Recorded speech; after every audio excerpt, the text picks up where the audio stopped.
Hopefully, you've had the opportunity to not only finish your entree, but sample the dessert bar. And perhaps some of you are still finishing your sampling at the dessert bar, but I want to get our program. It is a great delight for me to introduce our Thursday evening keynote speaker tonight. Brian Jenkins is the senior advisor to the president of the RAND Corporation and the author of the book of 3 years ago, Will Terrorists Go Nuclear?, as well as several RAND monographs, including Unconquerable Nation, Knowing Our Enemies, Strengthening Ourselves, and two 2002 reports on Al-Qaeda. He formerly served as chair of the political science department at RAND. Brian is a frequent commentator on radio and television and in the print media, and is considered one of the premier experts in the nation on the terrorist threat and terrorist groups.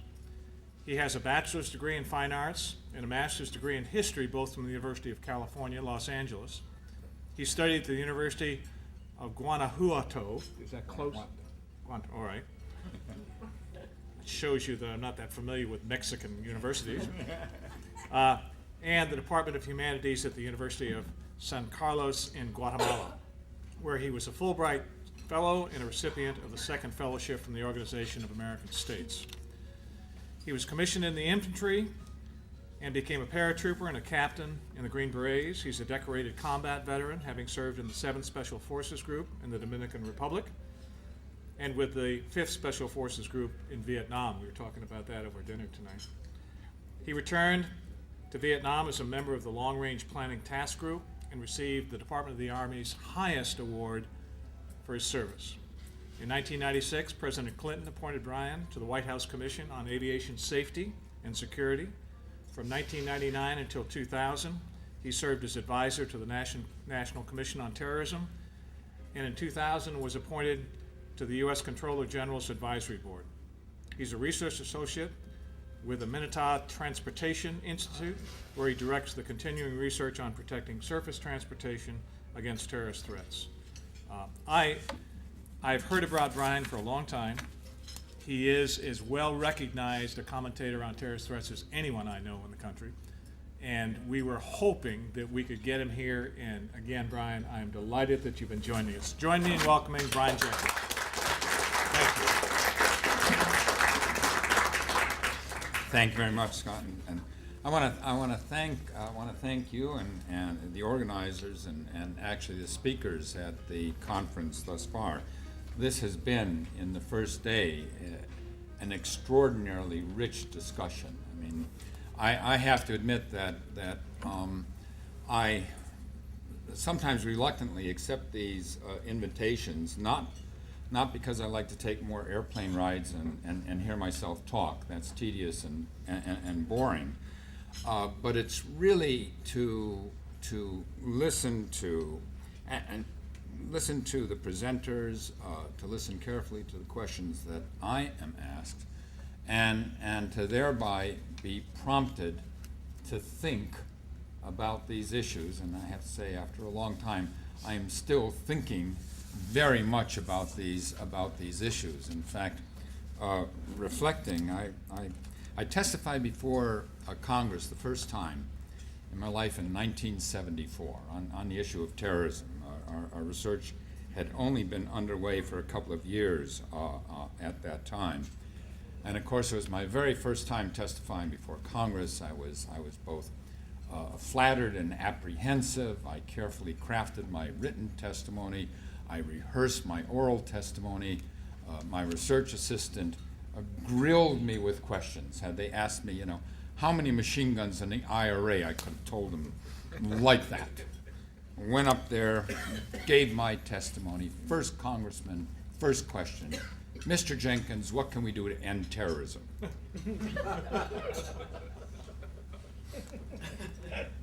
I think I mumbled on about that there were some things even beyond the august legislative powers of the United States Congress.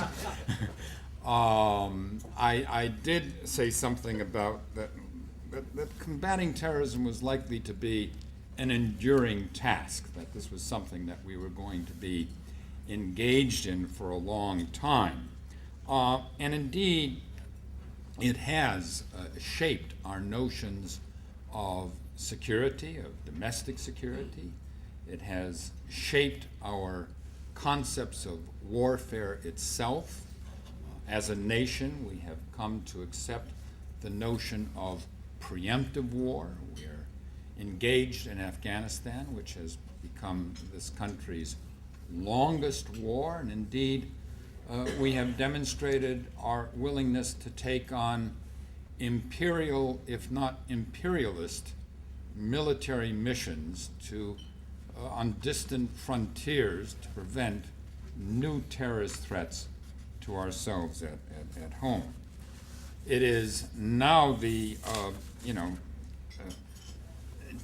10 years since then, and some of these same issues that we were debating before 9/11 are still very much topics of discussion today. To take this morning's discussion, for example, on detention, it raised the fundamental issue of, do we treat terrorism as a law enforcement problem, or do we treat it as a form of warfare? I was invited to write memoranda for the transition team to the first Bush transition team in 1988, 1989, and this was a topic we were discussing at that time. And I pointed out that this was not merely a matter of choice of words, that these words had real meaning, that if we treated terrorism as law enforcement, then our objective was to identify and apprehend individuals responsible for specific terrorist acts, to gather appropriate evidence and to bring them to justice.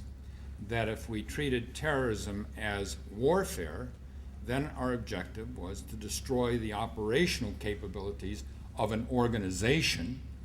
We were concerned less with evidence of courtroom quality. Intelligence would suffice, because we were concerned about cracking an organization. Of course, even before 9/11, we had done some of both. We treated terrorism generally as a law enforcement problem, but we attempted to use military force to rescue hostages in Iran in 1980. We responded to the bombing of the Marine barracks in 1983 with a brief show of military force. In response to some terrorist attacks in 1985 and 1986, we bombed Libya. In response to the embassy bombings in Africa, we fired missiles into Afghanistan and into Khartoum. 9/11, of course, changed the whole thing, and I have to admit that I was in favor, right after 9/11, of putting our response into the construct of war. By that, I didn't mean that we would abandon the diplomacy, the law enforcement efforts, but I had a number of what I thought were sound reasons for making that argument. Bin Laden had declared war on us. We were now going to return the favor. It was going to require the mobilization of national resources, I thought, and a declaration of war or its equivalent was an appropriate way to do that. We were going to use military force. We were going to conduct a campaign to destroy the capabilities of this terrorist enterprise that had carried out this attack, no matter how long that took us. And I thought if we're going to use military force and carry out this campaign, then we should put it into a proper framework, because we were going to use deadly force, we were going to take prisoners. There had to be some type of a construct for doing that. Now, there was a further reason, and this is some baggage that I carry as a Vietnam veteran, and that is, if we were going to send young men and young women into harm's way, into battle, I thought it is appropriate that we do so with proper expressions of support of the American people through their elected representatives in Congress.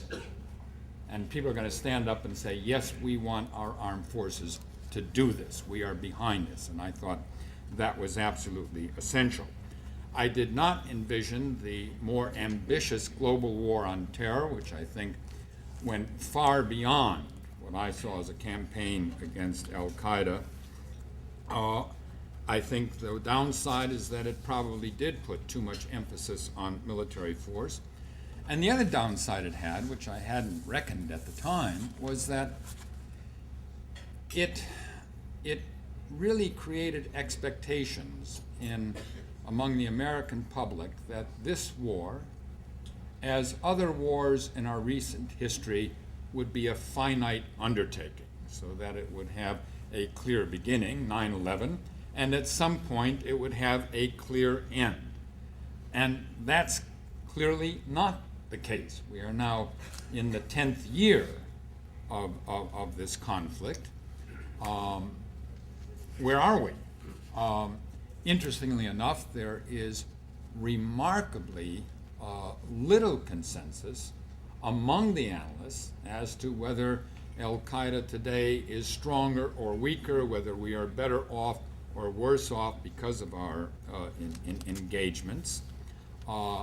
In part, that lack of consensus comes from the lack of metrics. We live in a world under the tyranny of metrics, and we don't have the kind of metrics. I'm not quite sure what we would measure anyway that would be meaningful. A lot of the things that would be meaningful we can't easily measure. Part of the problem is that al-Qaeda is many things. I mean, it is the author of an ideology of violent jihad. It's the center of a universe of like-minded fanatics. It is the instigator of a global campaign of terrorism. It's a contributor to insurgencies in various parts of the world. It has fronts in North Africa and Yemen, Iraq, Afghanistan, and elsewhere, and to conduct what a British staff officer would call an appreciation of the situation would require a front-by-front, function-by-function analysis of its capabilities. I think there is consensus that we have made undeniable progress in degrading al-Qaeda's operational capabilities. A number of its key operational planners have been removed. Its top leadership survives, but they are obliged to keep their heads down as a consequence of unprecedented cooperation among the intelligence services and law enforcement organizations of the world. We have made their operating environment a lot more hostile than it was, and the kinds of transactions that we saw that preceded 9/11, the movement of people, the movement of money, the communications, all of these things are more carefully monitored now, as I say, making their operational environment more difficult. This is not to say that we're at any tipping point here. We don't know how close we are to a tipping point, nor can we claim that we have dented their determination one bit. Their top leadership, judging by all of its statements and actions, is determined to go on. Their campaign is now more decentralized, more dependent on their affiliates and on allied groups. And one of the fundamental changes that I think we have seen in the 10 years is the move from a centrally directed, managed terrorist campaign with ambitious strategic strikes to an emphasis on do-it-yourself terrorism. That is, exhortations to would-be warriors worldwide to do whatever you can wherever you are. And they have made a heavy investment in communications. to basically market this concept. We see a proliferation of jihadist websites, in part reflecting a central strategy, in part reflecting a growth of interest in this ideology, in part reflecting the technology itself. I mean, I would imagine if you look at almost any subject, you can see a proliferation over the last 10 years of websites on anything. With what results? With what results? This brings me to the issue of so-called homegrown terrorism. What are the numbers? This is a source of concern to many. I think thus far the numbers are meager. The results are light. They're not selling a lot of automobiles here. If we look at jihadist cases involving jihadists in this country who have been radicalized in this country, I'm not putting aside the Abdul Muttalib coming in or the shoe bomber coming in from the outside, but looking at the domestic situation, since 9/11, there have been 82 cases. Those include individuals or small groups that have gone abroad to join jihadist fronts in Afghanistan or Yemen or elsewhere. It includes those who have provided material assistance to these groups. It includes those who have plotted to carry out terrorist attacks in this country. A total of 176 persons have been indicted, arrested, or otherwise self-indicated. Bit of an uptick in 2009 and 2010. That should not be exaggerated. About a third of that is accounted for by the Somalis, who, for special reasons, belong in a different category, who really were responding to the invasion of their country by an historic enemy.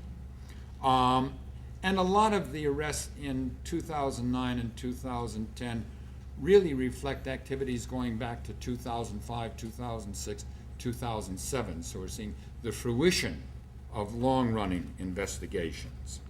There have been 33 plots to carry out terrorist attacks in this country. Plots, I should say thoughts, because most of these were really immature at the talking stage. Indeed, of these 33 plots, as a former soldier, I would say that probably only 10 of these had anything approaching an operational plan. That is, the identification of a specific target, the acquisition, or at least the identification of weapons, and some sort of notion of a sequence of operations to carry it out. Only 10. Of those 10, 6 were FBI stings. On their own, we have 4 cases of terrorists carrying forth a plot. Faisal Shahzad in Times Square, the bomb didn't work as well.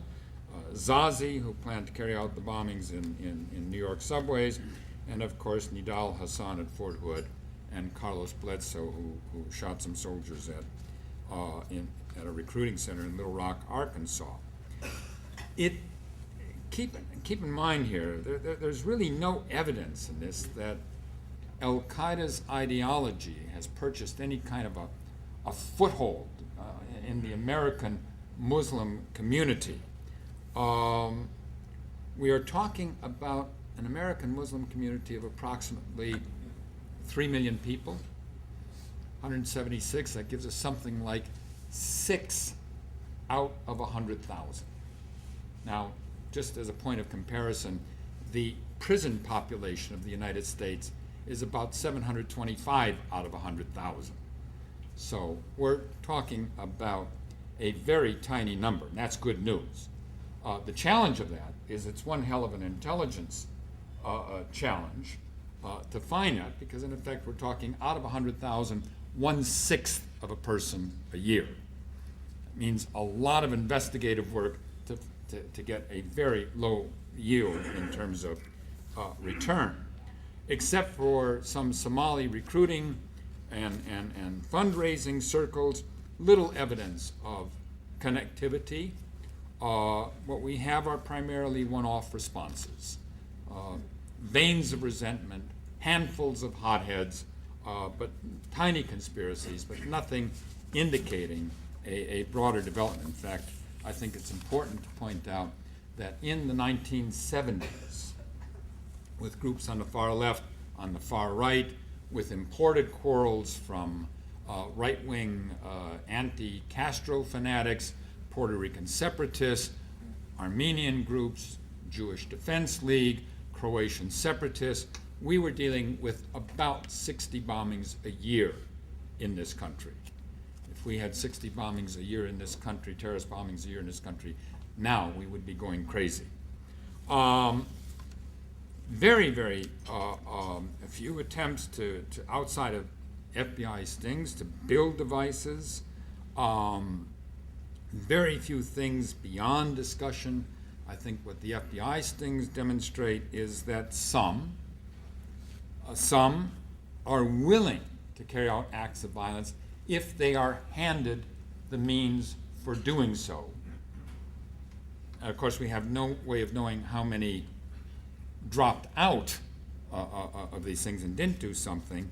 And so what we can say is that the stings provided a kind of a, I don't want to say entrapment, that gets into a legal realm, and I'm not a lawyer, but certainly a psychological accelerant.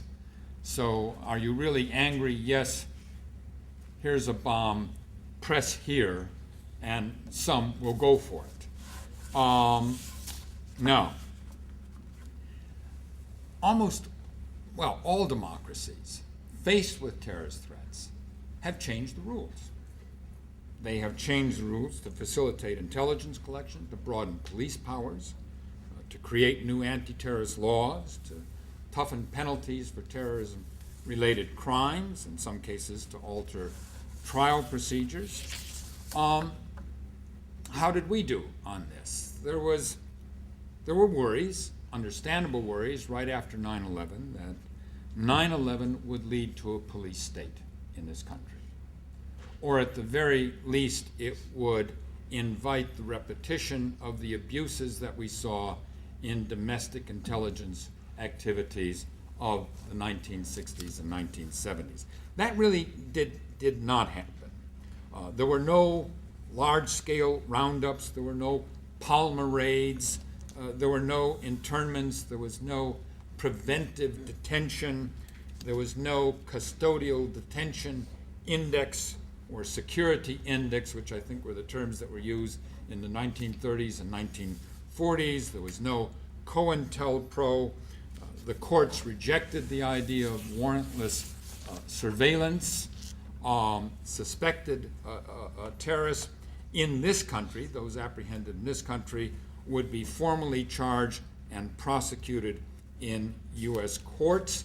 The idea of holding those arrested in the U.S. as enemy combatants was rejected. There were no disappearances, no dungeons, no windowless prisons, at least here in the United States. Instead, what we did see, however, and this is always the case, and we were talking about this afternoon, laws that govern intelligence collection or govern surveillance are crafted to address specific problems. People don't legislate in the abstract. Legislators legislate to solve a specific problem. And so we legislate to protect civil liberties and at the same time enable the authorities to do certain things. You never get the perfect piece of legislation that is a prophylactic against a zealous investigator, a creative prosecutor, or in some cases, simply an untrained collector at some fusion center that doesn't know what he's supposed to do, so becomes a vacuum cleaner and just gathers up all sorts of stuff. And so the problem is that we have this sort of insidious erosion on the edges until someone does something egregiously stupid, and then we will have new legislation, we'll sort it out again, and this is a dynamic that has continued in this country for decades. Now, those apprehended abroad were treated differently. And here I think our values did take a hit. There's no question about it. Some were delivered to their home or other countries where they faced torture. Some were taken to Guantanamo or other places where they were abused by us. There's no excuse for this. The only explanation for it is fear, anger, desire for revenge, probably some component of racism. The fact that these people were named Abdul and Ahmed didn't help their case. I think it was also a problem that we lacked what I'll call a back-end strategy. That is, we pounded on the operational capabilities of al-Qaeda. That was a priority. We didn't know how many more 9/11s there were in the pipeline, and so we pounded on that. But we didn't have a front-end strategy to figure out how do we deal with radicalization, and we didn't have a back-end strategy which defined what is it we want to do with these people. Hold them indefinitely as POWs, use them for intelligence purposes, beat the hell out of them and get whatever we can that's useful, turn them around and use them for propaganda purposes against future radicalization, bring them to trial for crimes. That was not sorted out. And I think that now we are really trying to work through this in a more sensible manner. And we're going to do it with, not with a masterpiece of legislation. We're going to do it through a judicial process, little by little, sort this thing out, and ultimately give ourselves a set of rules that won't be perfect, but will provide some semblance of a fair procedure and a solution to a problem. We will work this out. The authorities have been pushed by the public and by political pressure toward a prevention strategy of terrorist attacks in this country. That's in contrast to a traditional law enforcement reactive approach. In a law enforcement approach, a crime is committed, the authorities attempt to identify the perpetrator, apprehend them, and bring them to justice. Instead, the authorities are being pushed, police and FBI, to stay, to use police jargon, to the left-hand side of the boom, to intervene before the bomb goes off. New rules have facilitated this. They have reduced requirements for factual predication, giving the FBI more latitude to open investigations. They've given the authorities more latitude for secret searches. They have facilitated financial investigations. They've expanded federal jurisdiction, and they've broadened material assistance to the point where we can just about prosecute on the basis of intentions. One can understand that under the circumstances. Prosecuting on the basis of intentions alone ought never to make any of us very, very comfortable. That is uncomfortable territory.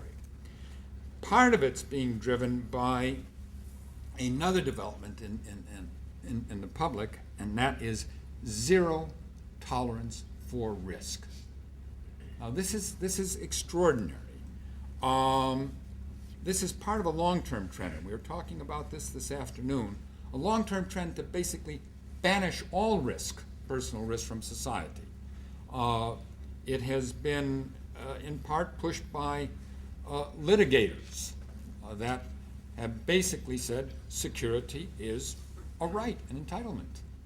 And if you don't have security, if the hotel or condominium or store or whatever it is doesn't provide it, then somebody is to be punished and made to pay for this.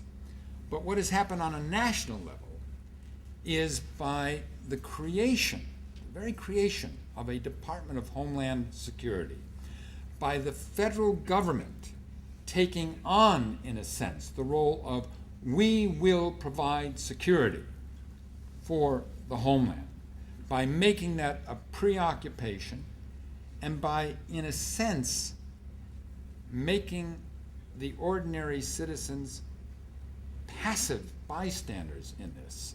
You know, if you recall the kinds of warnings we were getting in the early years after 2001. We're all going to die by Tuesday. We're at orange alert. We have credible intelligence. They're coming. They're going to do this. Be vigilant. Keep shopping.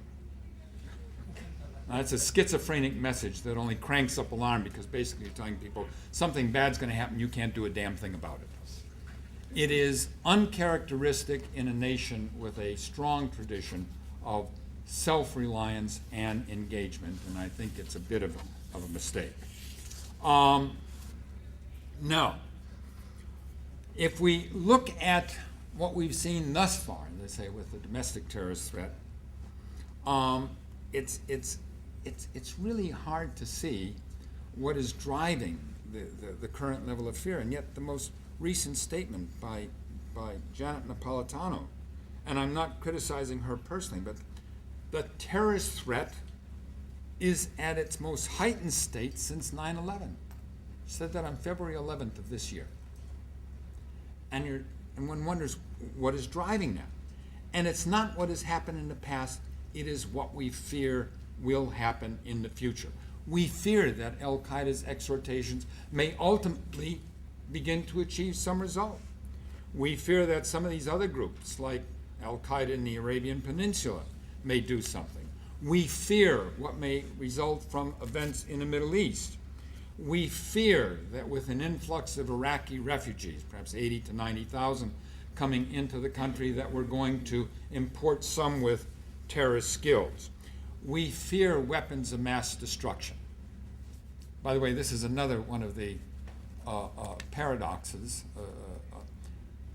45 of these defendants were prosecuted for under the statute of weapons of mass destruction.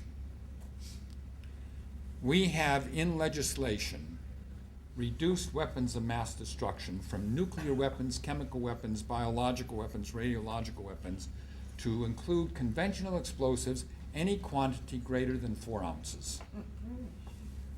Anything greater than 4 ounces of conventional explosive is now, under the law, a weapon of mass destruction. Now, to keep that in mind, an M80 firecracker contains 3 ounces of explosives. And I've discovered with this law that at the age of 11, I was involved with weapons of mass destruction. And yet we have Secretary Clinton saying a nuclear bomb, a 10-kiloton nuclear bomb in Manhattan would kill 1 million people. Statement made last year. A 10-kiloton bomb in Manhattan would kill 1 million people. Possibly might. There's a whole chain of events of, are they going to get it? A nuclear weapon, would it have 10 kilotons? That would be remarkable. But nonetheless, it contributes to an atmosphere that I think really is unfortunate, because we already have people writing that if there were a genuine weapon of mass destruction used in the United States, that we would have to suspend the Constitution, declare martial law, and one wonders about that in the sense of why. Are the courts not working? Why are we suspending the Constitution? If you add to that the statements that by the Commission on Weapons of Mass Destruction, that it is a better than 50% chance that terrorists will use a weapon of mass destruction in the United States, a biological or nuclear weapon, they were specific, within 5 years, better than 50-50 chance. This statement was made in 2008. We got 2 years to go. The risk of overreaction is very high. There has been, interestingly, no large-scale terrorist attack, put aside Fort Hood, no large-scale terrorist attack on American targets, either abroad or at home, since 9/11.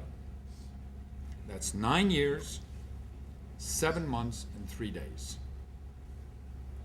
We have not had that long of a run without a major terrorist incident since the 1960s. It is extraordinary. It's the longest time, and it has contributed to this absolutely unrealistic expectation. And if you put that into the context of a hyperactive news media, a politically partisan atmosphere, it really creates the circumstances for overreaction. And I think that is the greatest danger. This country will not be brought down by what terrorists can do. If this country is going to be brought down, it will be by our reactions to what terrorists may do. What will not protect us, it is necessary to do so, but the ultimate protection is not going to be found in electronic surveillance, concrete bollards, full body scanners, new pat-down procedures. The ultimate defenses are going to come from our own courage, our own self-reliance, our own tolerance, our own sense of community, and our own commitment to our values. Those, in my view, are the ultimate defense against terrorism. Thank you very much.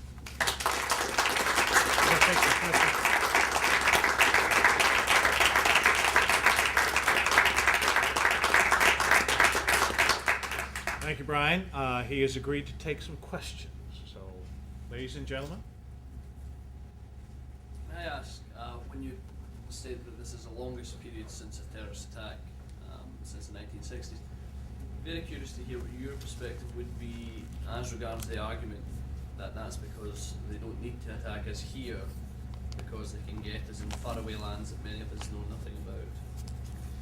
No, there is a notion. Let me repeat the question. I mean, is the absence of an attack here because their strategy is that they have lured us into distant battlefields where they can extract? Is that more or less it? Maybe not essentially lured. You can phrase it as lured, or you can say because of our actions going there. The argument's the same. Yeah, but because we're there. No, I think they would like to, if they could, carry out an attack in this country. I think that there was initially after 9/11 a sense on their part and that they wanted something, again, of spectacular scale. But now they have come around to the realization that that is a reach. But moreover, they have come to the realization, and they boast about this, that it doesn't require that scale of an event to impose upon us a great cost. If you look at the most recent episode involving Abdul Muttalib, the so-called underpants bomber. So we have one lonely Nigerian, one device that fortunately doesn't work. The country goes crazy. We throw down $1 billion for full body scanners. Now, that's a bad exchange. And if they can keep on imposing those kinds of costs on us with even incidents that fail, then that becomes an effective strategy. Another question, sir. Your argument is very persuasive, but in the end, I don't think you've explained to us. You've explained to us what the implications are, but you haven't really identified what the problem is. And I'm curious to know what you think the problem is. And I pose it this way to you. If after 9/11 there was resistance to really draconian changes to American law, civil liberties, et cetera, even taking into account the rather extreme reaction of the Bush administration, which many of us understood as fear and lack of knowledge as to what was coming. What makes you think that smaller attacks, like Times Square or like the bringing down of an airliner over Detroit, would provoke such a reaction, because, and I would just add one footnote to this. I remember the U.S. Commission on National Security 21st Century, of which I was a staff member in 1999, heard a briefing from a rather famous commander in the Coast Guard, whose first name is Stephen, I don't remember his last name. Flynn, that's right, who described the ability of a terrorist organization to put a nuclear weapon, should they get one, into a sealed container and have it imported in the United States, follow it with GPS, and touch it off in the railroad yards of Chicago. And I sat at the same table at this luncheon with Jim Schlesinger, who I must tell you was really kind of wide-eyed at the thought. He had never really kind of thought about this. And so this is the kind of danger, but we admit now that even with Mr. Cheney's 1% solution idea, this is highly unlikely. So what makes you think that in the absence of a nuclear attack or something of that size, we would be in danger of reorganizing and rewickering our internal institutions? Well, I'm not going to get into I'm not nationally recognized in the field of prophecy, so I'm going to be careful about what I say, what will happen or what would happen. I think that had Abdul Muttalib's bomb worked, we would have seen an extraordinary reaction in this country, and I think it would be. I think that there is a long-term change, which I observe as a Californian. I fly to Washington regularly and get on the plane flying back west, convinced every time that Osama bin Laden is enemy number 2.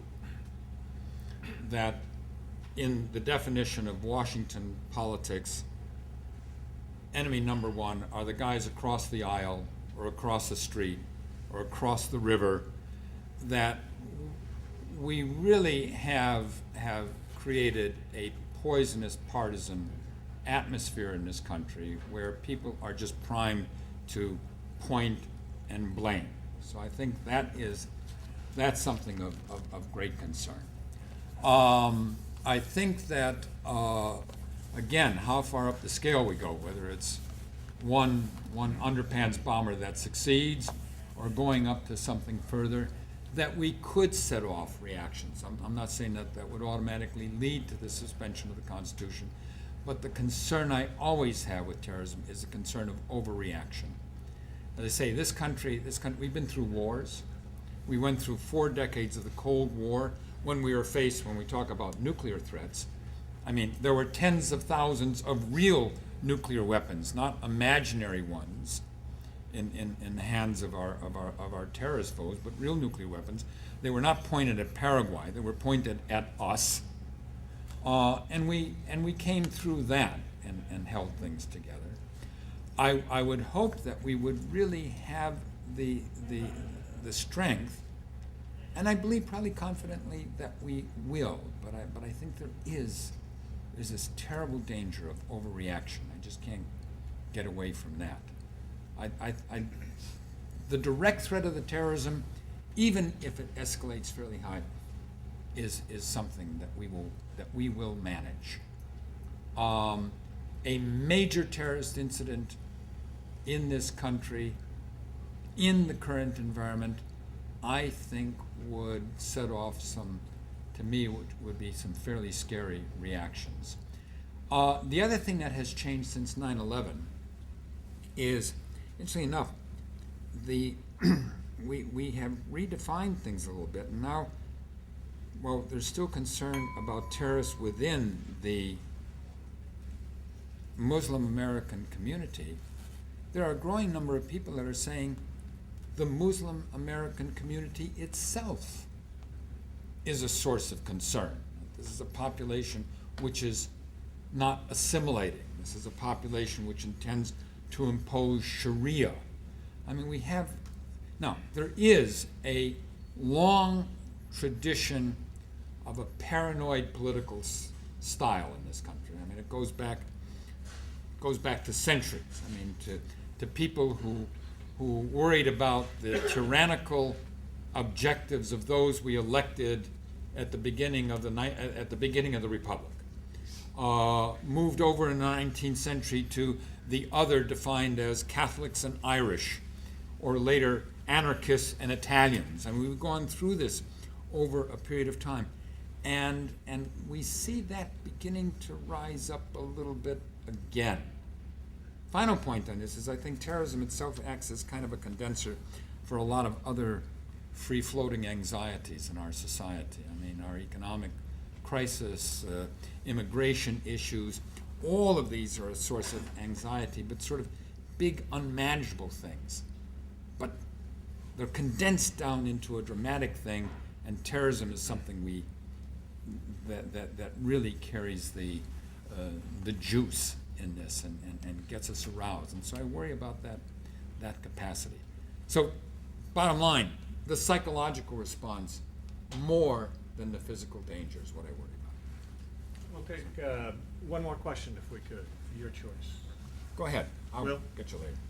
I have two basically. One is that, have you seen any progress in the international community coming to a definition of terrorism? Or is that still part of the problem? Secondly, is that some analysts suggest that why we have this kind of a focus on, say, England and France and so forth, is the proximity of North Africa and so forth. It's a shorter route to get to England and France and Germany than it is to get to the U.S. And so I'm wondering that part of the reduction in attempts to hit targets in this country may be based upon, to some extent, that proximity and the very nature of the societies that, to some extent, exclude those individuals from that society, where we've been a little bit more successful in integrating those people in our society. To answer the first question about definition very, very quickly, is there a universally accepted definition of terrorism? No, there isn't. Instead, over the past 30 years, we've taken another approach. We've sort of taken a salami slice approach. We could never get a universal definition on terrorism in the UN or anywhere else.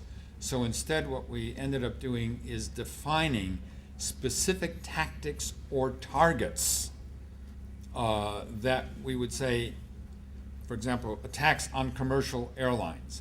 That is an act of terrorism under an international convention. Attacks on diplomatically protected persons. That is an act of terrorism under international law. Taking hostages is an act of terrorism under international law. So what we did is created a corpus of 13 international conventions which collectively cover about 95% of what terrorists do. And when the United Nations now denounces terrorism, it says, we denounce terrorism, and parenthetically, that means the acts described in the following 13 international conventions. And so we got around it the other way. As to comparisons of France and England on one hand, compared to our situation, look, there are some fundamental differences, and I think this is really an American success story. To be sure, we have advantages. The Muslim American population represents 1% of the total less than 1% of the total American population, including the black Muslim community, which is historically has its own evolution. Because we are more distant, historically, from the Middle East, we have basically scraped the top of the barrel. So those people coming here after the Lebanon Civil War or from the turmoil elsewhere in the Middle East or Iran or elsewhere, they were the professionals, the doctors, the others who were more easily assimilated into American society. And in fact, according to data that we have, Muslim Americans as a community are doing better than the national average in terms of income levels, education levels, and things of that sort. So we have assimilated them very, very well. Also, we're just very, very good at assimilating immigrant populations. This is one of the things we do very, very well. I was in Europe at some meetings, and in fact, one of my European friends said, how is it that Americans, they have great difficulty with this? I mean, you have in Germany, you know, Turks who are third-generation Turks are still not German citizens. And he said, well, how are you Americans, how are you so good at doing this? And I said, it's our low standards. We don't impose barriers to citizenship. In fact, economic advance makes it imperative to learn English as quickly as possible, get a car, become a citizen. That's the way you do it here. And it's not a matter of some brilliant federal or national policy. It's a matter of rather harsh reality of the American economic system, which is you come here, you work your ass off, you get your kids into a good school, and you assimilate. And so we're good at doing that. As I say, you know, and still in France, if you don't speak French absolutely perfectly, you're consigned to a certain level. UK is still very much a class society. Germany still has issues about citizenship. We in fact, while we push people towards citizenship, we don't really worry much about their accents. I mean,